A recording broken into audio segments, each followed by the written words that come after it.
Bom, pessoal, bom dia a todos.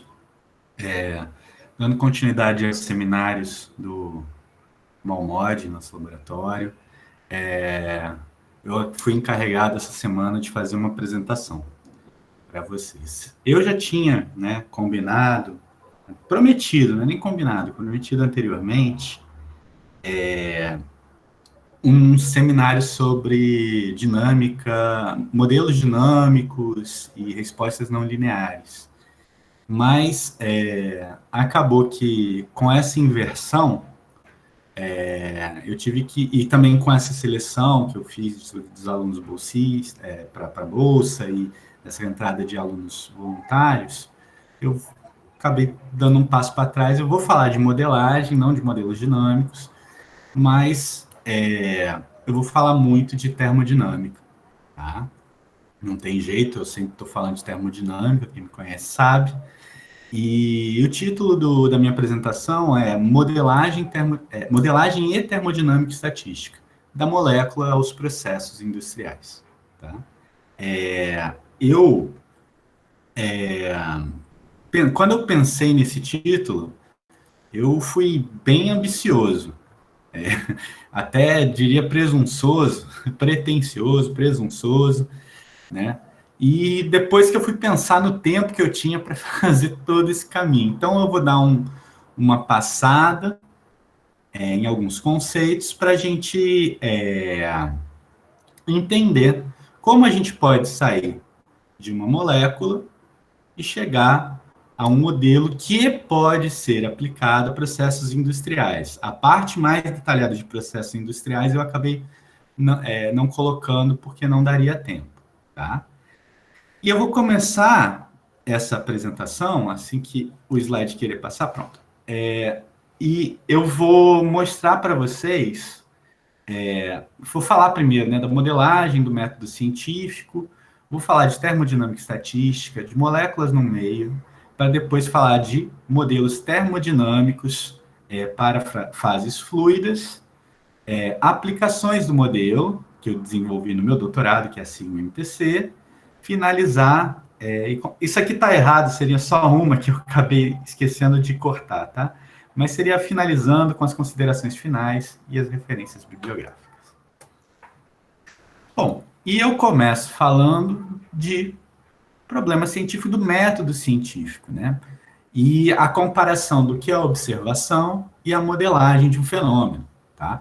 Então, o desenvolvimento do método científico ele surge para compreender fenômenos que são observáveis. Tá? A motivação era de questões práticas. O ser humano naturalmente buscava entender as coisas para melhor se adaptar e sobreviver. Se você for voltar muito no tempo, né, uma questão de melhor adaptação e melhor sobrevivência era, por exemplo, você tentar entender o que acontece com o clima para você saber quando plantar algo, certo? E quando não plantar.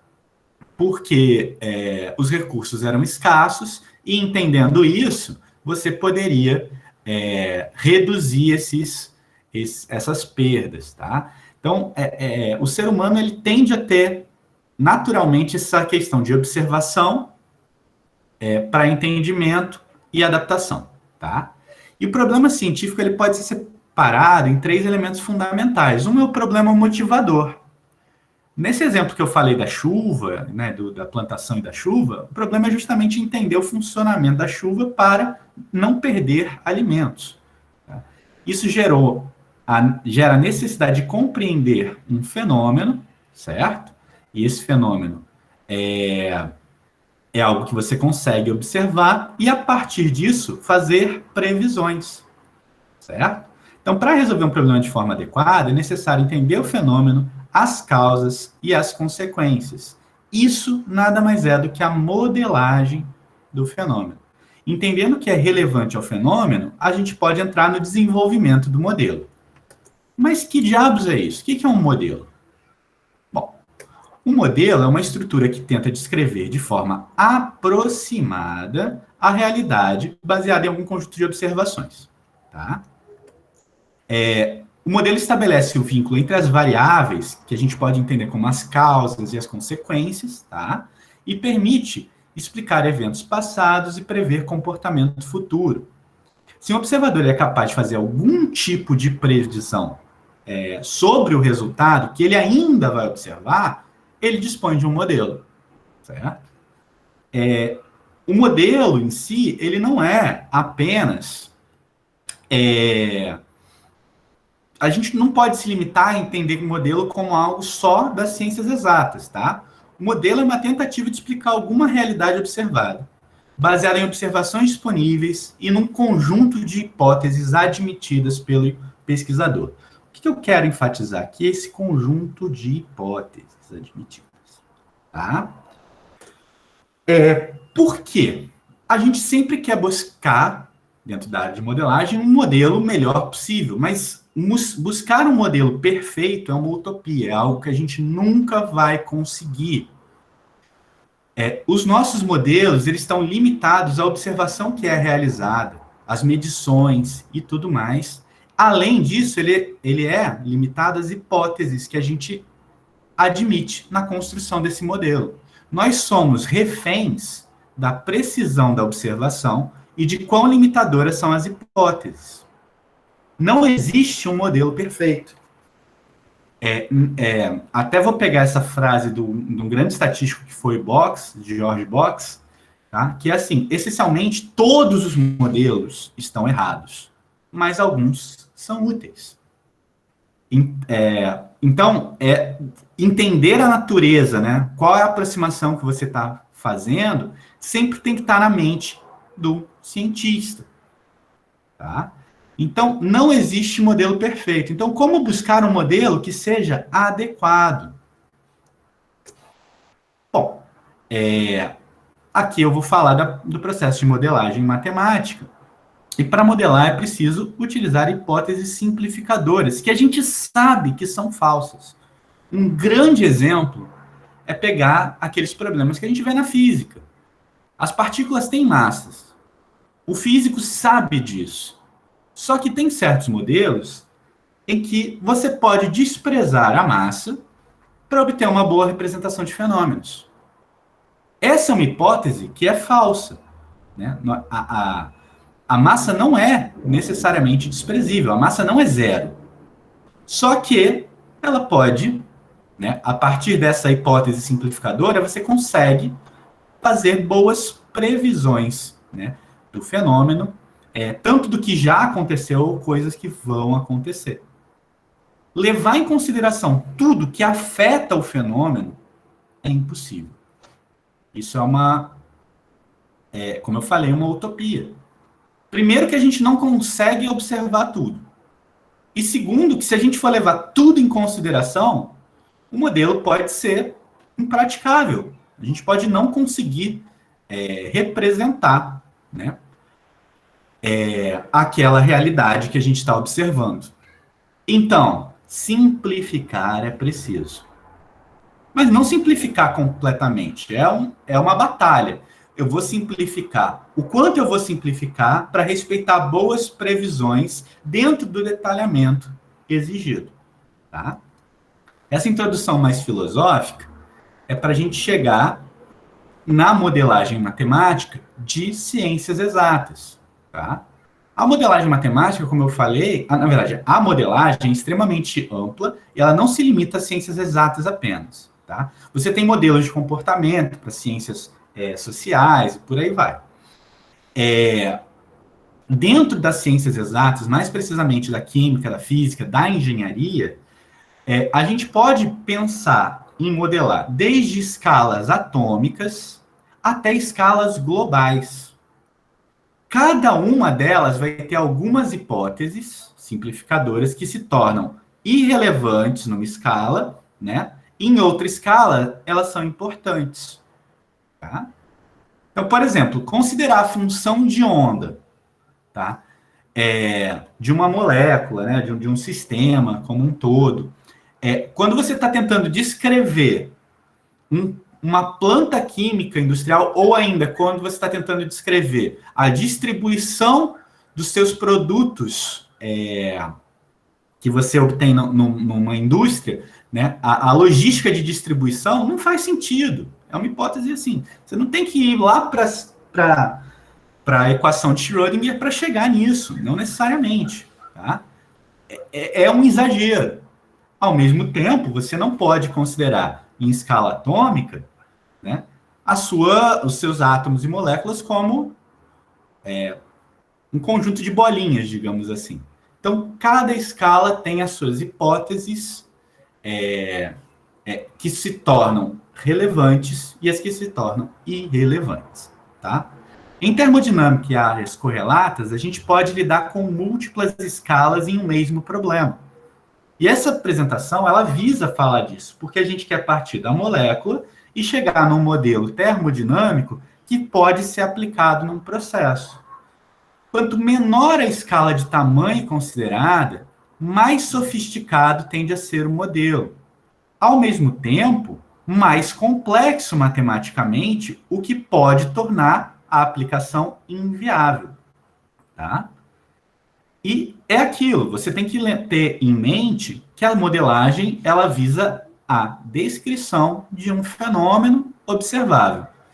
O detalhamento que você quer colocar é uma coisa sua, né, de acordo com o problema que você quer resolver. Então, fazer o balanço entre o detalhamento e a simplicidade é extremamente importante. Por exemplo, se eu quiser olhar uma coluna de destilação, né, e numa coluna de destilação, dentro de um prato da coluna de destilação, eu vou olhar o equilíbrio de fases, o equilíbrio líquido-vapor, certo? Eu não vou pensar em resolver esse problema, né, num primeiro momento, usando dinâmica molecular, porque é um detalhamento muito grande que não vai cumprir, né, com o que eu quero rapidamente modelar. Então, eu preciso de algo mais simples. Então, é balancear o que é o quão simples eu posso admitir, quantas hipóteses simplificadoras eu posso admitir, até onde eu posso chegar, sem perder o detalhamento que eu quero. Tá? Se alguém ficar meio confuso ou tiver alguma dúvida, pode abrir o microfone e perguntar. Eu não consigo ver o chat, tá bom? Bom, aqui eu mostro para vocês, que foi adaptado da página do professor Yuan, dessa universidade chinesa, que eu não vou me arriscar a falar o nome, né, a diferença de escala de tamanho e escala de tempo. A gente tem algo, né, na escala dos elétrons, na escala atômica, na escala molecular, numa mesoescala, numa macroescala, no tamanho de uma planta e, né, digamos assim, global, algo global. Cada um desses níveis de detalhamento está ligado a um tipo de problema que você pode ter que lidar, certo? Então, em química e física, a gente tem modelos quânticos, né, simulações semi-empíricas. Em ciências dos materiais, né, e engenharia de produtos, a gente pode falar de moléculas, né, estrutura, design de moléculas e tudo mais. Em processos industriais, né, que a gente fala de reatores, mistura, distribuição, massa e calor, transferência de massa, transferência de calor simuladas, a gente já começa a lidar desde escalas moleculares, mesoescalas e macroescalas, né? Já no design de um processo, a gente está falando de mesoescala, macroescala e do tamanho da planta. Então, a gente tem essas possibilidades. E o que a gente quer nesse seminário? A gente quer visualizar o processo de geração de um modelo termodinâmico. Um modelo termodinâmico, tá? E a gente vai partir da molécula e chegar a modelos que podem ser aplicados em processos industriais, tá? É apenas uma ilustração de algumas possibilidades, tá? Para modelos especificamente de fases fluidas. Mas há uma infinidade de caminhos possíveis dentro da termodinâmica, né? E mais precisamente, da termodinâmica estatística e da modelagem, tá? Então, a gente precisa começar a falar de termodinâmica estatística neste momento. Bom, A termodinâmica clássica é aquela termodinâmica que a gente vê na graduação, tudo mais, tá? E ela fornece conexões entre muitas propriedades. Ela em especial, ela trata sistemas macroscópicos, tá? Já estou eu usando macroscópicos. Já estou eu escrevendo aqui como se fosse uma aula, perdão. Mas, enfim, a termodinâmica clássica, ela não fornece valor das propriedades, ela apenas correlaciona. Ela também não relaciona as propriedades de átomos e moléculas com o que a gente consegue observar, tá? Então, por exemplo, a termodinâmica clássica, a gente consegue tirar relações, por exemplo, do Cp menos Cv como sendo, eu não vou lembrar aqui de cabeça, mas acho que V, não vou lembrar aqui de cabeça, mas para um gás ideal isso aqui seria R, tá? Mas para um gás real, existe toda uma correlação aqui diferente, mas a termodinâmica clássica ela não dá a magnitude dessas propriedades, ela só conecta as variáveis do nosso problema, do nosso sistema estudado. Quem faz a ponte entre átomos e moléculas para as propriedades macroscópicas é a termodinâmica estatística, que ela usa a mecânica clássica, a mecânica quântica e a estatística matemática. E você chega em propriedades que são macroscópicas a partir do ponto de vista microscópico, tá? A termodinâmica estatística ela tem alguns postulados que são importantes da gente citar neste momento, tá? A gente pode, usando a termodinâmica estatística, criar modelos para explicar e predizer comportamento de sistemas macroscópicos.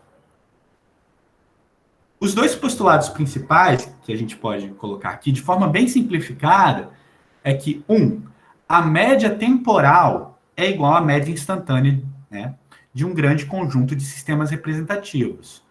Ou seja, se eu olhar meu sistema macroscópico, ele vai ter, né, algo em torno de 10 elevado a 23 moléculas. Pensando que eu tenho 1 mol, mais ou menos. É um número muito grande.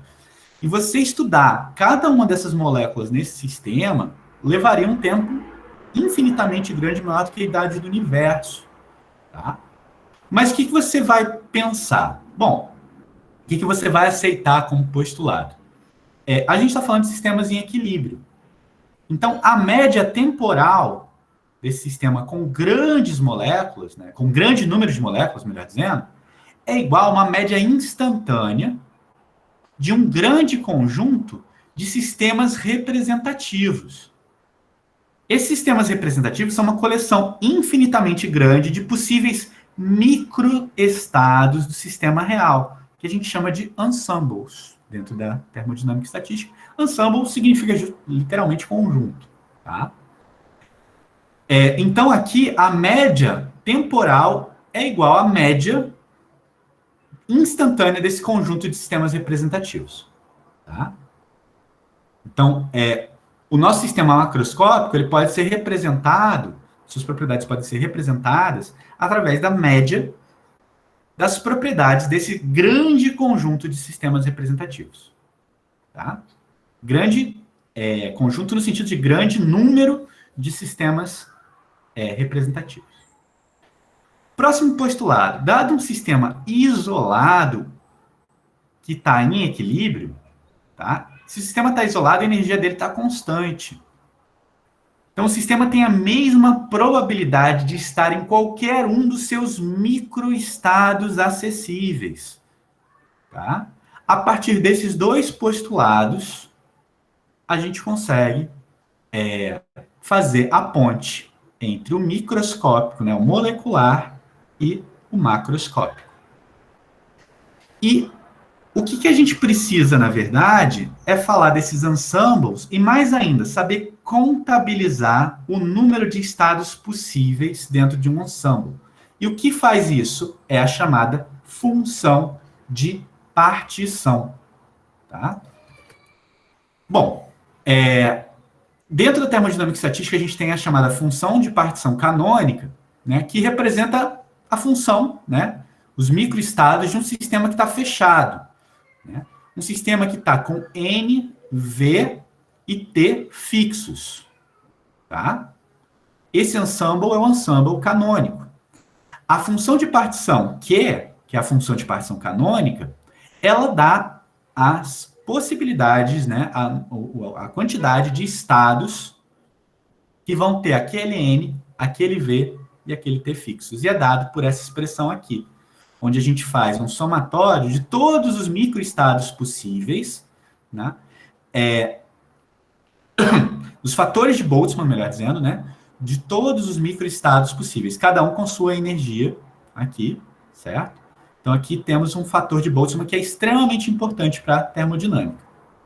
A partir de uma definição dessa função de partição, a gente pode calcular a energia de Helmholtz, por exemplo, ou ainda encontrar a pressão do sistema.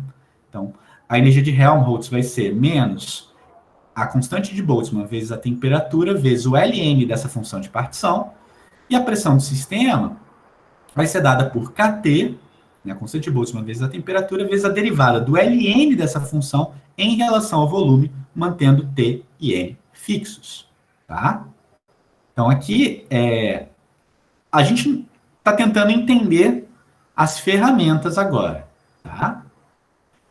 Existe a chamada teoria de Van der Waals generalizada, que é uma forma de generalização daquela função de partição canônica.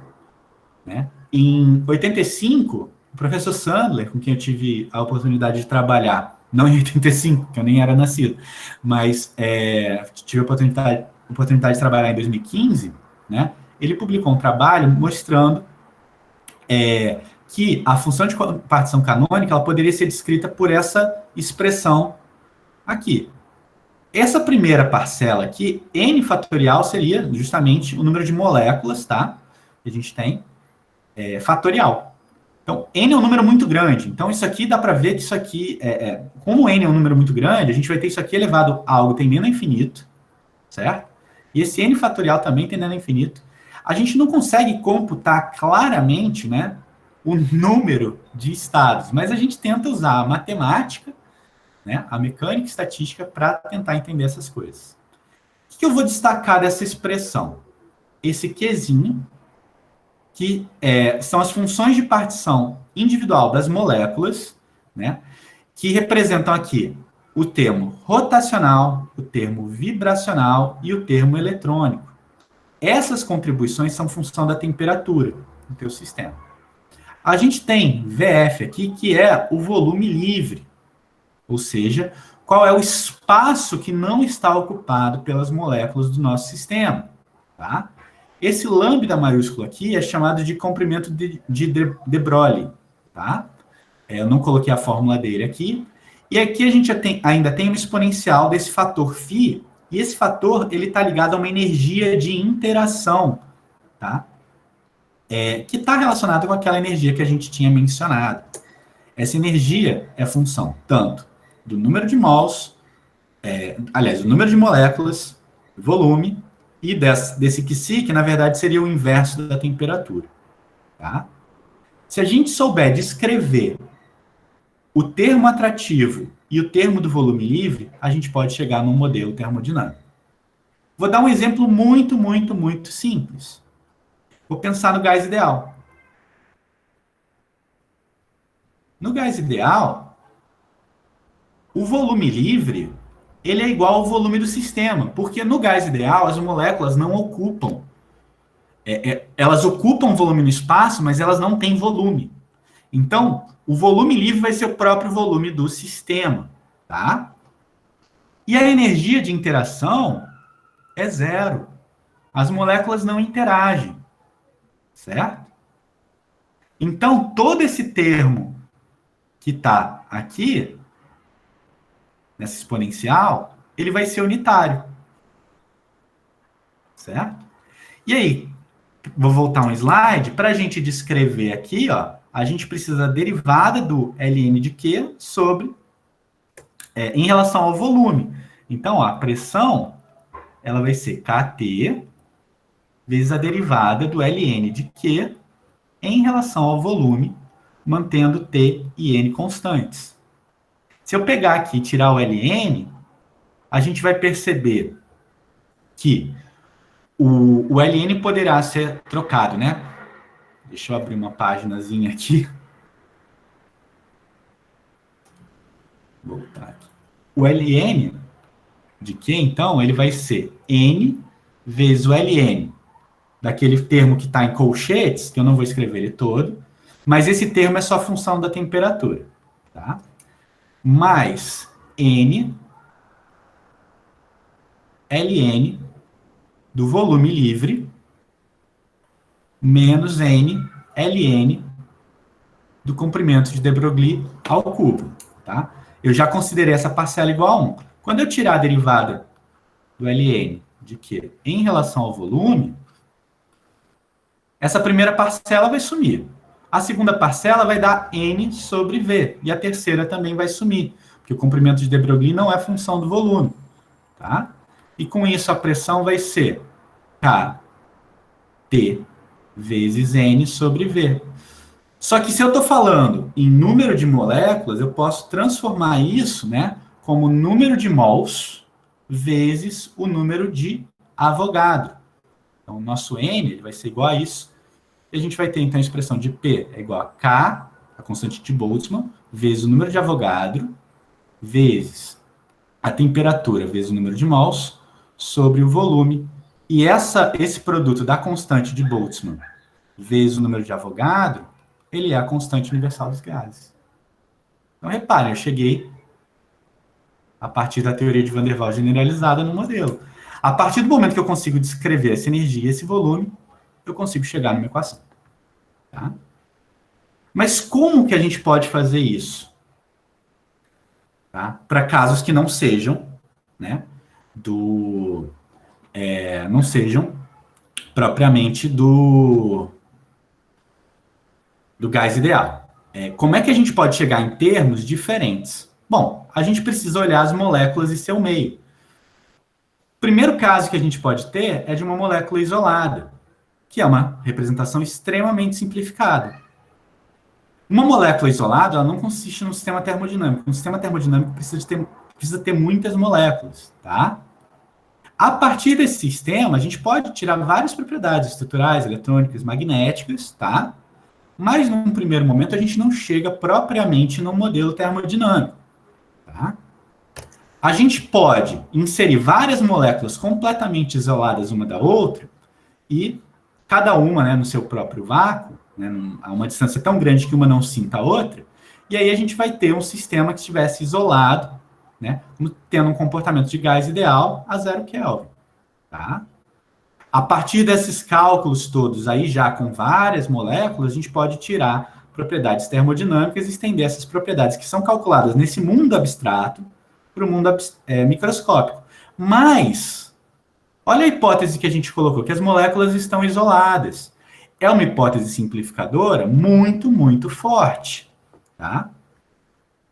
Não é algo que a gente consiga claramente fazer uma associação, tá, direta com um processo real. Assim. Só quando o processo está a baixa pressão e é válido aquilo que a gente conhece como gás ideal. Mas o que a gente precisa entender daqui, o que a gente pode tirar de vantagem daqui, é entender que a molécula está inserida num contínuo. Esse contínuo aqui pode ser o vácuo. Tá? Ou pode ser, depois, num outro momento, né, um contínuo com uma constante de elétrica definida. Mas daqui a pouco a gente chega lá.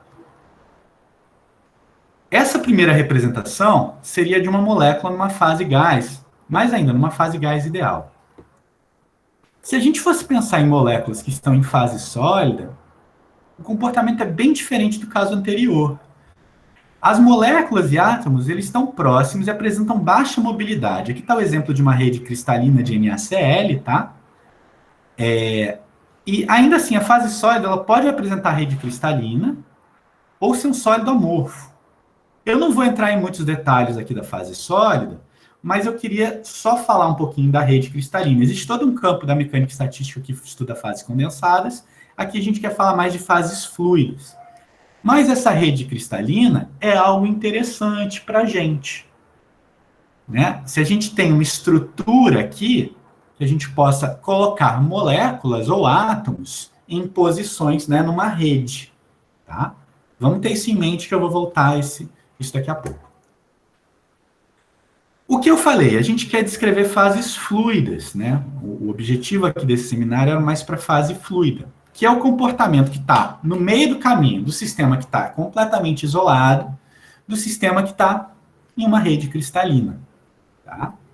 Então, olha só, essa figura aqui foi retirada do trabalho do Pliego Júnior, de 2006, para Química Nova, tá? Onde ele mostra o formaldeído, que é essa molécula aqui, que seria o nosso soluto, e uma solução aquosa. O formaldeído está à diluição infinita. Essa molécula de soluto aqui, ela vai estar rodeada de moléculas de água. Essa é uma observação que a gente consegue fazer. Ainda assim, essa observação, ela já tem várias simplificações aqui, certo? Se a gente fosse tratar esse sistema com essa quantidade de átomos, né, ou uma quantidade de átomos, de moléculas relativamente grande, mas muito longe lá do 10 a 23, a gente vai falar de algo mais relacionado à dinâmica molecular. Tá? A gente pode tratar com um número grande de moléculas, não chegando àquele exagero de 10 a 23, só que isso é demorado e trabalhoso. Eu não quero isso agora, eu quero um modelo que eu possa aplicar facilmente no processo industrial. Tá? Não que na dinâmica a gente não possa aplicar os resultados e usar processos industriais, mas aqui eu quero algo mais simples. Como é que a gente pode simplificar isso? Bom, a gente pode pegar as ideias que vieram lá do gás e do sólido. Porque, como eu falei, a fase fluida está entre o comportamento de um gás e o comportamento de um gás ideal, melhor dizendo, e do comportamento de um sólido. E o que a gente vai fazer agora é enxergar, primeiro, essa abstração da molécula em um contínuo. Esse contínuo tem uma uma constante dielétrica definida. A gente pode imaginar que o solvente é esse contínuo e a constante dielétrica desse solvente define esse contínuo dielétrico.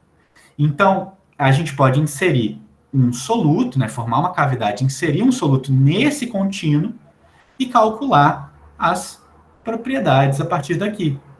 Essa simplificação, né, esse sistema aqui, essa figura também foi tirada do trabalho do Pliego, tá? É uma representação muito simplificada dessa figura. Ainda mais simplificada, ela é difícil e demorada de se computar. Mas já é uma simplificação que a gente pode fazer. Tá? E aí eu vou apresentar para vocês a metodologia COSMA, Conductor-Like Screening Model, tá? Que está relacionada com essa ideia aqui, só que o que ele faz? Ele transforma esse contínuo num condutor perfeito, de constante dielétrica infinita. Então, ele insere as moléculas dentro de cavidades, ele define bem as cavidades, e o resultado desse cálculo são as densidades de carga da molécula nesse contínuo, que é um condutor perfeito. Klampt e Schurman, no trabalho de 93, eles fizeram essa abstração, geraram esse modelo, tá? E a partir dessas informações, eles calcularam o efeito de blindagem de moléculas quando elas estão num solvente. Isso aqui é um modelo mais simplificado do que outros modelos de contínuo, como o PCM, por exemplo. Tá? Eu não vou entrar em detalhamentos, eu estou mais mostrando do que detalhando agora. Tá? Mas vamos ter em mente que foi uma simplificação que foi válida. Tá? A gente sabe que o meio não é um contínuo, mas a gente pode tratar ele assim. Olhando para o outro lado, e se a gente representar a nossa fase fluida como uma rede cristalina? Não exatamente cristalina a ponto de formar um cristal sólido, mas a gente pode pegar aquela abstração da rede e trazer para um sistema que está numa fase líquida, por exemplo. Qual a vantagem disso? A abstração que eu tinha mostrado anteriormente, tá? É para uma solução que não está tão diluída. Aliás, que está muito diluída. E quando a solução não está tão diluída, pode ser difícil de distinguir o que é solvente e o que é soluto. Então, aquela ideia de inserir um soluto numa cavidade, num contínuo, que representa o solvente, fica um pouco falha, certo? Então, a gente pode fazer uma alternativa que é aproximar o comportamento da fase sólida para um comportamento de um sólido cristalino. Como é que a gente faz isso? A gente vai ter uma rede cristalina. Em cada célula dessa rede, a gente pode colocar ou um átomo, né, ou uma molécula, ou um fragmento de molécula, e representar a nossa fase líquida dessa forma. Tá? Então, por exemplo, nessa representação aqui, a gente tem dois tipos de molécula, essa molécula verde e essa molécula azul. A molécula azul está ocupando 2 células, e a molécula verde está ocupando 4 células, só que ela forma um L. E aqui a gente está conseguindo representar um sistema, uma fase líquida. A gente sabe que isso não é a representação real, mas é uma forma de simplificar e obter algum resultado. Tá? Dentro dos modelos de rede, existem os modelos chamados de composição local, tá? Que fazem uso da ideia do modelo de rede, mas eles têm um passo a mais. Na fisicoquímica, existe o modelo da solução regular, que eu não sei se vocês já ouviram falar, mas é um modelo que considera que as moléculas elas estão distribuídas aleatoriamente na fase fluida, certo? Isso também é um modelo, tem uma simplificação ali. Esse modelo, ele está tentando representar uma realidade, mas ele só é válido para algumas situações. Então, uma tentativa de melhorar esse modelo de solução regular foi considerar que essa distribuição não é aleatória. Porque as forças de interação entre as moléculas, né, as forças de interação relativa, elas podem provocar distribuições que não são aleatórias. Então surgiu a ideia da composição local. O que é isso? Ao redor de uma molécula central, existe uma distribuição molar específica, uma distribuição de moléculas específica. Por exemplo, vou olhar essa minha rede aqui, a gente está enxergando quadradinhos verdes e azuis. Vamos entender nessa abstração que um quadradinho verde é uma molécula, um quadradinho azul é outra molécula. Tá? As moléculas inteiras ocupam só um quadradinho. Vamos olhar essa molécula, esse quadradinho que eu estou pintando de vermelho. Quantos vizinhos azuis diretos essa molécula que eu sinalizei tem? Olha, 1, 2, 3, 4 vizinhos diretos. De 8 possíveis. Então, para essa molécula aqui, eu tenho 50% de azuis e 50% também, ó. Vou até mudar a corzinha aqui. Tá em preto. Eu tenho 1, 2, 3, 4 vizinhos verdes.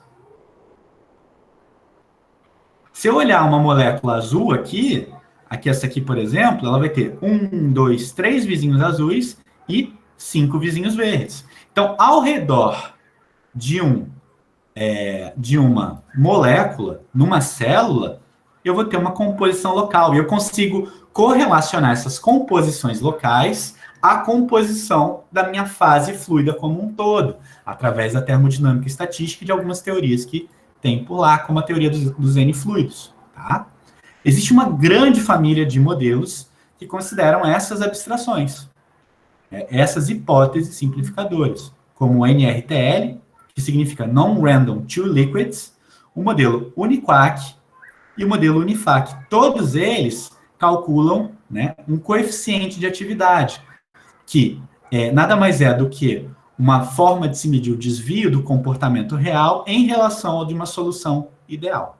Tá? Não vou entrar nesses detalhes todos aqui, não vou apresentar esses modelos, mas a gente precisa ter isso em mente. Bom, sei que já falei muito, tenho mais alguns minutos só, vou tentar dar uma corrida. E o que eu vou fazer? Eu vou tentar juntar os cacos. de tudo que eu falei aqui. Em 2002, Lin e Sandler, eles combinaram a metodologia Cosmo com o modelo de rede. Então, o que eles fizeram? Eles quebraram as moléculas, né? Aquela descrição das moléculas que vem do Cosmo, né? Ou seja, a distribuição das densidades de carga superficiais da molécula, eles quebraram em segmentos de mesma área superficial. Por que eles fizeram isso? Porque tratar tridimensionalmente a molécula no modelo de rede era extremamente complicado. Então, eles precisaram simplificar. Então, o que eles fizeram? Quebrar essas moléculas e transformar essa distribuição tridimensional numa distribuição de probabilidades, onde a gente tem a distribuição de cargas, certo? E a área vezes a probabilidade de se encontrar um segmento com uma densidade de carga, certo? Isso que foi feito. A partir desses fragmentos de moléculas, eles inseriram esses fragmentos de molécula na rede, certo? E, através de uma teoria, no caso, a teoria de solvatação de Ben-Naim, que propõe um processo de solvatação como você pegar um soluto, aliás, uma molécula, na fase gás ideal e inserir num contínuo, né? Abrir uma cavidade, inserir ele num contínuo e retirar e colocar, perdão, as cargas dessa molécula, tá? Quando ela estava isolada, ela não teria carga. No contínuo, ela vai ter. E, a partir disso, eles combinaram as cavidades, né, e o contínuo sendo descrito pelo modelo de rede e as cargas pelo modelo Cosmo. E o coeficiente de atividade, tá, do modelo Cosmo-SAC, de Lin e Sandler, ele é dado por essa expressão aqui, onde a gente tem a variação da energia de Gibbs de um composto, de um segmento, aliás, de uma molécula I na solução, menos a variação desse ΔG, desse composto I no puro, sobre RT, mais uma contribuição da cavidade, tá? Que é a contribuição de Stavelman-Guggenheim, tá? Que é justamente aquele modelo de redes, com algumas outras hipóteses aqui que eu não vou colocar, tá? O detalhamento disso é bem mais complexo, demoraria muito tempo só para deduzir isso, tá? Mas eles chegam nessa expressãozinha aqui. Além disso, eles tiveram mais abstrações, mais simplificações ali. Eles identificaram possibilidades de que esses segmentos das moléculas, eles poderiam ter cada um seu próprio coeficiente de atividade, gerando o coeficiente de atividade de segmento. E o coeficiente de atividade de um segmento de densidade de carga, σm, é dado por essa expressão aqui, onde a gente tem a probabilidade que está associada justamente essa distribuição, tá? Essa distribuição que é chamada de perfil sigma, tá? Ao próprio coeficiente de atividade de segmento, tá? De todos os outros segmentos possíveis, vezes um fator de Boltzmann aqui, ó, uma energia sobre kT. E que energia é essa? É a energia de você parear dois segmentos de carga, um com densidade de carga σm e outro com densidade de carga σm. Tá? Esse trabalho aqui é dado por duas parcelas. A primeira, ela leva em consideração a diferença das densidades de carga. Por exemplo, se eu estou pareando carga positiva com carga positiva, o trabalho é muito forte. Se eu estou pareando uma carga positiva com uma carga negativa que são iguais, mas com sinais opostos, iguais em magnitude, essa contribuição é zero. Meu trabalho é nulo. Tá? Além disso, tem uma segunda parcela que se refere à ligação de hidrogênio. Tá? Então, veja bem, olha quanto de hipótese foi feito só para chegar nesse modelo Cosmo-SAC. As moléculas foram inseridas num condutor perfeito, que é representado por um modelo de rede, né? E foi considerado que as moléculas, que os segmentos, essas moléculas estavam quebradas em segmentos e que temos coeficiente de atividade de segmento e a gente quer lidar com o pareamento dessas cargas dentro desse condutor perfeito. Por que isso foi feito dessa maneira? Porque, num primeiro momento, a gente inseriu as moléculas, né, os segmentos das moléculas, numa num sistema com densidade de, constante de elétrica infinita. Então, não quero, eu quero corrigir essa constante de elétrica de alguma forma. Então, eu inseri no condutor perfeito a molécula A, uma molécula B, e vou tentar parear, rodear essa molécula A de moléculas A e moléculas B para excluir o condutor do contato. Então, esse trabalho de pareamento se dá justamente para você desimplificar, digamos assim, né, tirar aquela hipótese do condutor perfeito ou amenizar aquela hipótese do condutor perfeito. Tá? O ΔG de pareamento de carga, né, é dada por essa expressão, onde entra de novo aqui o perfil sigma e o coeficiente de atividade de segmento, não vou entrar em muito mais detalhe, aqui está a expressão final do modelo Cosmo-Sachs. Tá? E esse modelo pode, então, ser aplicado para o cálculo do equilíbrio de fases ou para a inserção de efeitos de não idealidades em fases líquidas. Já existem diversos processos industriais que podem e foram modelados com esse modelo. E a gente partiu lá da molécula para chegar aqui. Bom, para começar a finalizar, eu prometo que vou dar uma corrida, o modelo de rede ele tem um problema. Ele não consegue computar efeitos de pressão. Eu não mencionei aqui, mas os modelos de rede, a gente não coloca... todas as células da nossa rede, elas vão ter um fragmento de molécula, né, ou um átomo, ou uma molécula. Nenhuma célula da rede vai estar vazia. E por conta disso, a derivada da chamada G de excesso, em relação à pressão, que é a temperatura e número de mols constante, é o volume em excesso. A propriedade em excesso é a propriedade do sistema, menos a propriedade na solução ideal. Como o seu sistema, e o volume em excesso é o volume real, menos o volume do sistema na solução ideal. Como você está sempre preenchendo todas as células e você não permite um aumento do número de células, teu volume em excesso é zero no modelo de rede. E aí a derivada de G de excesso com a pressão é nula. Então você não descreve efeitos de pressão. O que é razoável se você estiver pensando em fases líquidas não compressíveis. Só que, quando você quer lidar, você pode lidar, precisa lidar com efeitos de pressão, isso se torna um problema. Só que é facilmente contornável. Ora, se eu não posso, no modelo de rede, eu tinha que encher todas as minhas células com fragmentos, por que eu não posso colocar células vazias? E esse é o modelo do gás reticulado.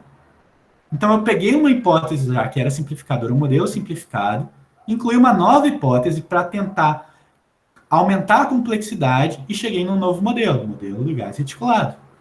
Esse modelo foi aplicado, né, por Tavares, né, foi utilizado por Tavares, que foi meu orientador do doutorado, por sinal, e ele gerou uma equação de estado e que a descrição das moléculas era feita por 3 tipos de segmento.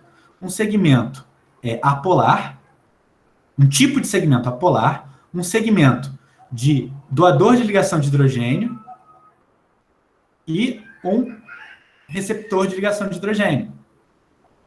Ele descrevia as moléculas, ele quebrava as moléculas nesses 3 tipos de segmento e, através dos modelos do gás reticulado, ele conseguia calcular as propriedades PVT do sistema. Tá? Em 98, a Silvana Matede, que foi orientadora, né, do professor Luciano, de iniciação científica, ela incluiu nessa equação uma outra abstração, que é a contribuição de grupos, que era você pensar na sua molécula e quebrar ela em pequenos grupos, né, funcionais, como, por exemplo, CH3, CH2, CH, dupla O, OH. Você vai quebrando isso em pequenos conjunto de átomos, tá, para descrever teu sistema. E isso tornou o modelo do professor Fred, né, do Tavares, um modelo preditivo. O que eu fiz no meu doutorado? Eu peguei a ideia do Fred, de descrição das moléculas em alguns tipos de segmentos, e por que não usar aquela distribuição simulada do Cosmo? Usar o perfil sigma. Usar aquela distribuição das densidades de carga, distribuição de probabilidades das densidades de carga. Foi isso que eu fiz no meu doutorado. E eu publiquei 2 artigos, eu gerei uma equação de estado, né, que é baseada no modelo do gás reticulado, ou seja, do látice com buracos, né, e na densidade de cargas superficiais, o Cosmo, primeiro para compostos puros, depois eu estendi para misturas em vapor, em equilíbrio líquido-vapor. E aqui está a expressão. Tá? A partir lá da teoria de Derval generalizada, eu descrevi um φ e descrevi um volume livre. O volume livre seria o número de células totais no meu sistema menos o número de células ocupadas. Tá? Esse Rzinho aqui é o número de células que uma molécula ocupa. O N é o número de moléculas. O M total seria como se fosse o nosso número de células. Então, esse volume livre é essa diferença de células totais por células ocupadas. Tá? Eu não vou entrar em detalhes aqui do termo do φ, que ele é um pouquinho mais complexo, mas a gente chegou nessa equação aqui. Tá? Onde essas 3 primeiras parcelas vêm do modelo de rede. E essa última vem justamente do termo atrativo. Tanto é do termo atrativo que tem um sinalzinho de menos aqui. Tá? Bom, não vou... A dedução, essa equação é muito complexa para a gente falar só num seminário, tá? Que já está bem longo, por sinal. Mas eu vou apresentar alguns conceitos. O vetil que a gente tinha ali, ele é uma razão entre o volume do sistema e o volume do sistema sem vazios, o volume de compactação, volume de packing, certo? Então, ele é uma variável, o vetil, que vai de 1, ele pertence ao conjunto,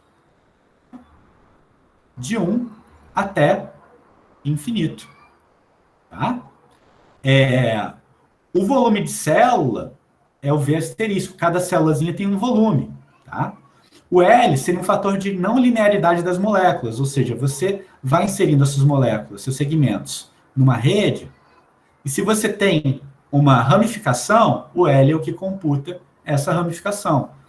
O gama, aqui maiúsculo, ele está relacionado com um termo que tem o fator de Boltzmann e uma energia de interação do segmento A da molécula I com o segmento B da molécula J, tá? E aqui tem uma descrição probabilística, tá? Esse Ni aqui é justamente a probabilidade de se encontrar um segmento de carga com densidade sigma A, tá? Enfim, já está bem complexa essa descrição. Aquele termo energético, U, que entra aqui no gama, que nada mais é do que a energia de interação do segmento A da molécula I com o segmento B da molécula J, ele é parecido com o delta W do modelo Cosmo-Sacchi. A diferença é que eu tive que incluir aqui uma contribuição não eletrostática. Por quê? Quando a gente está falando de equação de estado, o nosso modelo de referência acaba sendo vazio, né? Apesar de eu ter uma célula, o modelo de rede ali, né?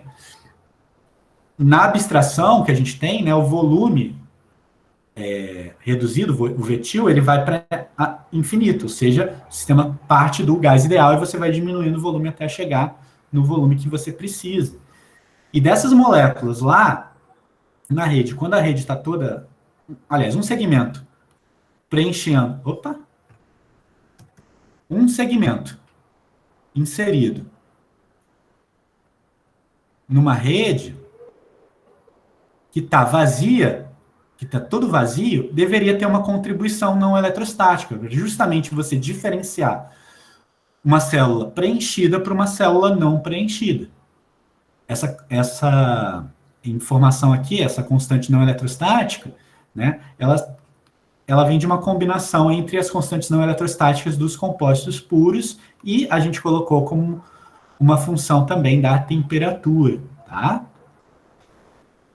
E aí, o que a gente fez com essa salada de frutas toda? A gente pegou aquela equação, pegou dados de puros e estimou alguns parâmetros, que estão marcados em vermelhos aqui, ó.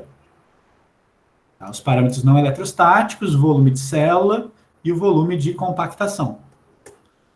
E A gente estimou, então, esses parâmetros, por exemplo, para o benzeno, tá? Estimou também para a dietilamina. Aqui está o ajuste experimental, né, do modelo com relação aos dados experimentais da dietilamina, aqui do benzeno. E a partir dessas informações de puros, a gente fez predições da mistura. Então, por exemplo, numa dada temperatura, não lembro qual, esqueci de botar aqui, o modelo previa esse comportamento aqui. Ah, mas não adianta nada o modelo prever, eu preciso comparar meu modelo com a realidade experimental, a realidade observada. Quando eu coloquei os dados experimentais, ficou bem razoável, certo? Essa é a ideia da equação que eu desenvolvi, chamada de equação sigma-MTC, certo? Ela é preditiva para misturas. A partir só de informação de puros e de abstrações da termodinâmica estatística, dos modelos de rede, do Cosmo e tudo mais, a gente tenta predizer o comportamento de misturas. Tá? E no meu mestrado, aliás, no meu doutorado, eu já tinha estudado para sistemas a baixa pressão e equilíbrio líquido-vapor. E o que a gente vem fazendo é estudar a sistemas a alta pressão. Aqui, por exemplo, está um sistema metano e etano, a 210, onde a equação de estado prevê esse comportamento da linha, e os dados experimentais são esses pontinhos. Reparem que a pressão aqui está indo até quase 60 bar. Tá? É importante destacar que nessa temperatura, o metano está em estado supercrítico. E normalmente é muito difícil de você modelar sistemas no estado supercrítico. Então dá para ver que a equação não está perfeita, mas ela conseguiu reproduzir bem o comportamento, certo? Aqui a gente tem o sistema com CO2 e etanol, a gente tem a descrição da fase gasosa, que é essa linha aqui, bem suave, é uma dificuldade de acertar o ponto crítico que é natural desses modelos, tá? Só que a fase líquida aqui, para esse sistema, não foi tão bem descrita. A gente tem a linha de líquido saturado um pouco distante dos pontos experimentais. É uma equação, né, presunçosa, porque a gente tenta acertar o que vai acontecer na mistura. Aqui, ó, CO2 acetonitrila, já ficamos com uma aproximação melhor do que foi calculado com os dados experimentais. Aqui são dados mais recentes, que a Thais, a minha antiga aluna de iniciação científica, tinha para o sistema butano-metanol. Reparem que a linha vermelha é uma equação de estado clássica, equação de Soavi-Redlich-Wong. Tá? E a linha azul é a equação sigma-MTC. A sigma-MTC, apesar de não estar tão boa, ela está melhor do que a Soavi-Redlich-Wong. A gente já sabia que a Soavi-Redlich-Wong não ia ter uma boa predição. A gente só colocou ela para efeitos comparativos. Tá? Aqui, por exemplo, no sistema ciclohexano-ciclohexanol, a gente vê a sigma-MTC muito boa e a SRK razoável, mas distante, ainda assim um pouquinho distante. Agora, no sistema ciclohexano-ciclohexanona, a sigma-MTC está melhor do que a SRK, mas não está descrevendo ainda tão bem a fase líquida. Tá? O sistema etano-propanol, a gente vê a sigma-MTC predizendo assim, uma pressão de bolha acima do dado experimental, normalmente é uma tendência, e a SRK abaixo. Então, provavelmente a SRK está considerando esse sistema mais atrativo do que deve ser e a sigma-MTC mais repulsivo do que deve ser. Tá? Aqui um outro sistema, etano-metilacetato, a 298. A gente vê que qualitativamente, né, a sigma-MTC está muito boa. Esse probleminha, sempre tem esse probleminha perto da região crítica. Tá? Aqui, ó, sistema propano-decano, que não tem nenhuma... são hidrocarbonetos apolares, a diferença aqui é mais de tamanho, ambas as equações conseguem descrever muito bem.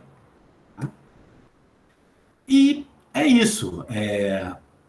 A equação de estado sigma-MTC, apesar dela ainda não ter sido aplicada a processos industriais, ela consegue prever esses dados de equilíbrio líquido-vapor, e a gente pode aplicá-la para modelagem, por exemplo, de fenômenos que envolvam, né, esse equilíbrio de fases. Por exemplo, a gente pode usar na simulação de um processo industrial, a gente pode usar para descrever a destilação. Ou ainda, para lidar com calores de mistura, porque a partir dela a gente pode deduzir, através da termodinâmica clássica mesmo, expressões de variação de entalpia, e por aí vai. A partir desse modelo, a gente pode deduzir diversas propriedades. Então, a gente tem um mundo de possibilidades. E eu estou finalizando aqui minha apresentação.